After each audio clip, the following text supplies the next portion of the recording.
Good evening, ladies and gentlemen.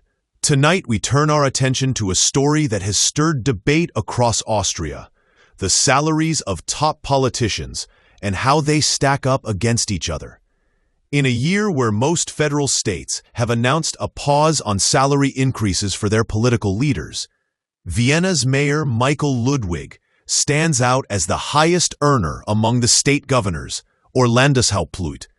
He earns a monthly gross salary of €22,657, surpassing even the Vice-Chancellor Andreas Babler by nearly €2,000. This revelation has sparked conversations about the balance between public service and compensation, highlighting the disparities among Austria's political elite. Most Austrian federal states have confirmed a zero salary increase policy for 2026, mirroring the federal government's decision. Yet, a notable exception comes from Upper Austria, where Governor Thomas Stelzer will see his monthly pay rise by 3.3% from July, moving his salary from €20,623 to €21,304. Stelzer defended the raise, noting that Upper Austrian politicians have long been earning about 5% below the national benchmark established by Austria's remuneration laws. He argued that this adjustment is not a matter of personal enrichment, but of maintaining fair and competitive compensation for those in public office. Meanwhile, the debate over salary increases, or the lack thereof, extends beyond Upper Austria. In Lower Austria, the state government has also confirmed a zero round for its top officials. Yet uncertainty remains for members of the regional parliament as negotiations continue. The political parties involved, including OVP and FPO, have emphasized that final decisions will be made in a timely manner. These developments underscore the ongoing tension between fiscal responsibility and fair remuneration for politicians, particularly at a time when public scrutiny on government spending is at an all-time high. Returning to Vienna, Mayor Ludwig's compensation places him at the very top among all Landeshauptleute. Even the city councillors, known as Stadträte, earn €2,391 monthly, surpassing their counterparts in other states. This means that Vienna's top officials, as a collective, enjoy salaries that are considerably higher than those in most other regions.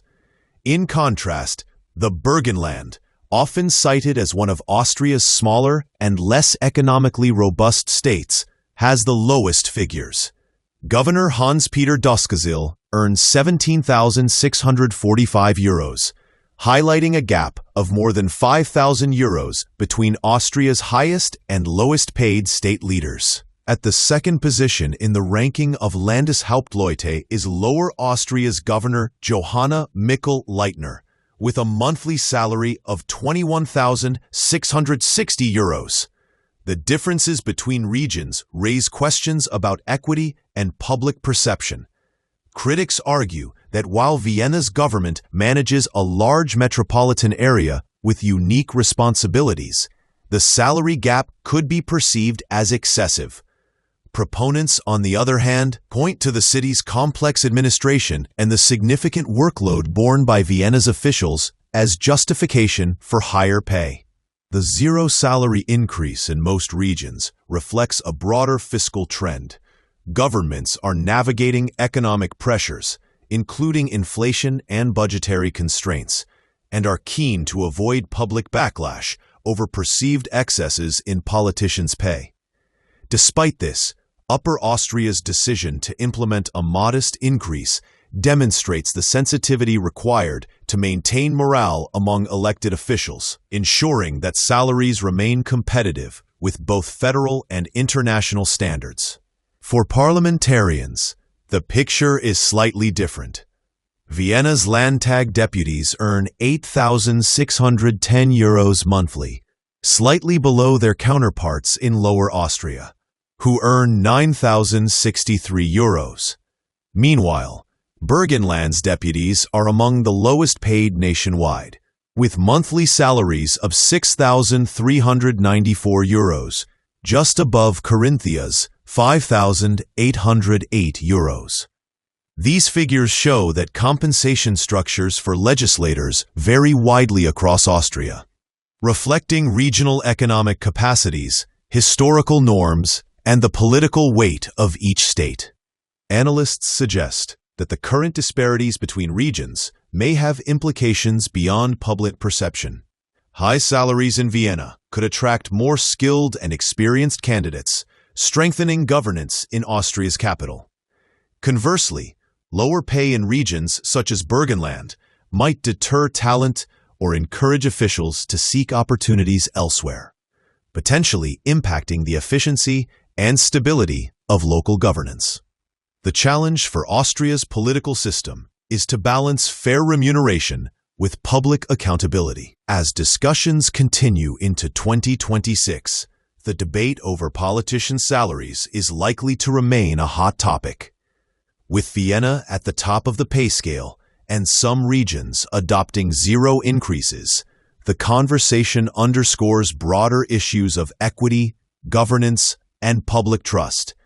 While fiscal prudence is necessary, compensating leaders adequately for their responsibilities ensures the continued functioning of government at all levels.